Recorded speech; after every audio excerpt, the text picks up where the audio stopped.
When you win back-to-back state titles, the expectations can get pretty lofty. And here at Overland, Coach Danny Fisher has worked hard in his 5 seasons to build a culture that wins year in and year out.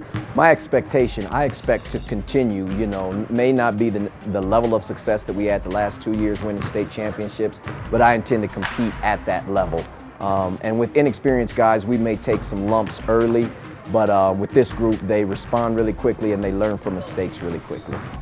Our moniker here over the last few years has been RTP, which stands for Respect the Process. And I'm just trying to remind these guys that now we probably need that more than we ever have. And basically what that entails for us is just taking everything day by day, one day at a time. Let's focus on today's practice, and then when that's over, let's focus on tomorrow's practice. But really just letting them know that all they need to do is focus on what's right here, right now, and we'll be just fine. We'll learn through it all. Goy Wang and the Trailblazers are heading back to the Tarkanian Classic in Las Vegas next week to play with some of the top talent in the country. And after winning it last year, the team definitely saw the benefits of the trip. It gives us a lot more exposure as to staying in Colorado, playing competition here. Lots of teams out there are way bigger, different style of play, so that gives us better adjustment to here, play tougher, stuff like that. It's really good for us because it gets us away from our comfort zone a little bit. It puts us in a different state, and it really kind of makes us huddle up together, and it tightens us as a group.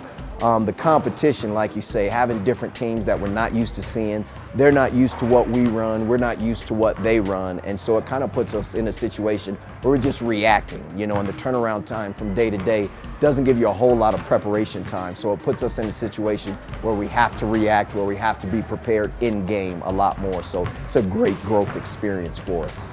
After losing 7 players from last year's state title roster, this year's team had to establish a new identity, one focused around defense. So we're kind of like a defensive focused team. We can get it going on offense, but we value defense a lot. My expectation is to really lead on both ends of the floor.